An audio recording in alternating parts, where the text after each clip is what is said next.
All right, today I'm going to be talking about Nicaragua, the Republic of Nicaragua, and its people, its cultures, its geography, tourist destinations, and its food. To get started, I'm going to talk about geography. Nicaragua borders Honduras to the north, Costa Rica to the south, the Pacific Ocean to the west, and the Caribbean to the east. The climate average is in the low 80s, but it ranges on where you are in the country. Precipitation is around 75 inches annually, and that also ranges too, considering that there's lots of rainforest in Nicaragua.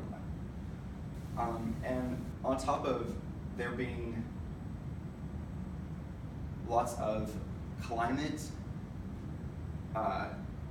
diversity, there's also biodiversity, considering plants and animals that live in different places in the country. Now, since I've talked about the geography details, I'm going to be talking about the people of Nicaragua. The people of Nicaragua, just like the United States, have ethnic diversity and come from different backgrounds. Many people are of mestizo race or mixed races, which can be a variety of European ancestry and African ancestry, which is based off of conquistadors from Spain coming to the country from a long time ago.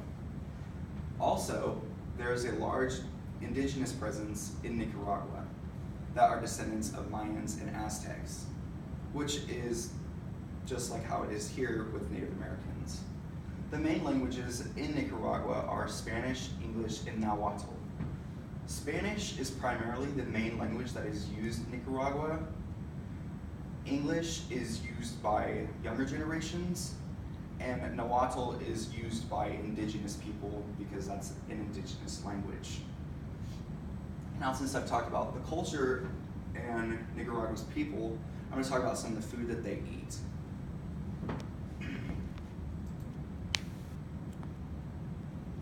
Nicaraguan food consists of a lot of the same items that is seen all around Latin America, such as rice, beans, a form of corn, and vegetables of some sort. But also, something that's different is they have coconuts that are also included in some of their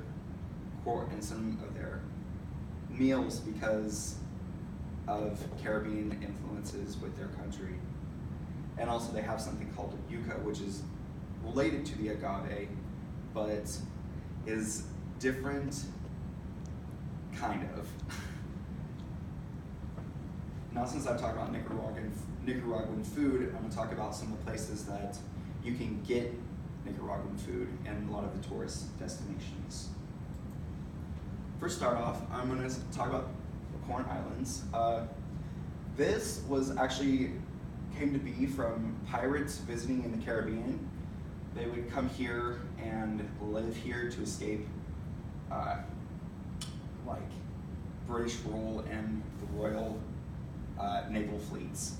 This has numerous beaches that people can visit and a large Creole island population, which has influenced the area and a lot of the cuisine that's diverse to just this area. This also has exotic animals on it, and it also has a rainforest of its own on the very island itself. And this isn't the only island. There's also another island that's also called the Corn Island, or Corn Islands. And also, to add, as I said, like there's exotic animals, this is also a wildlife preserve, and there's over 70 wildlife preserves in Nicaragua.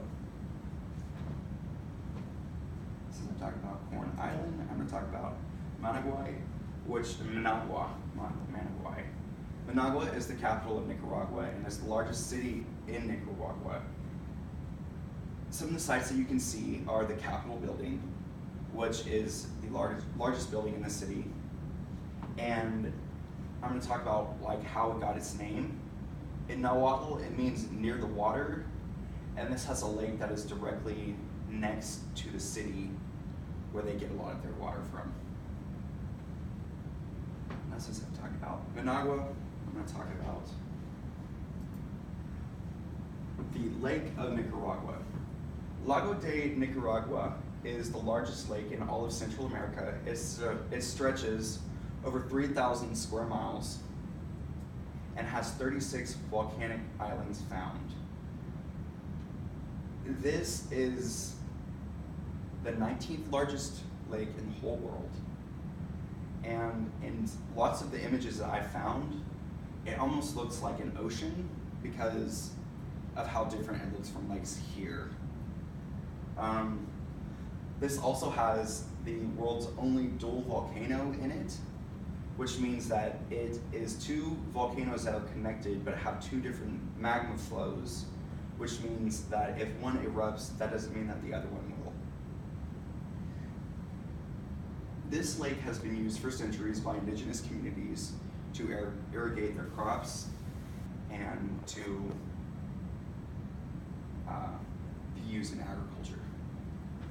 Now, since I've talked about the lake, I'm going to talk about some of the differences between Nicaragua and the United States. Nicaragua is primarily Catholic, just as a lot of the Latin American countries are, and America is 70% Christian, which is all different from who conquered Nicaragua, which was Catholicism, just like a lot of the Latin American countries.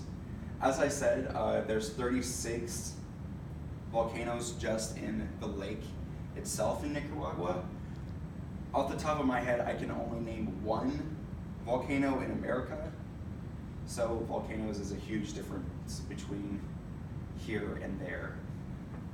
Now, since I've talked about the differences, I'm going to talk about some of the similarities that they have.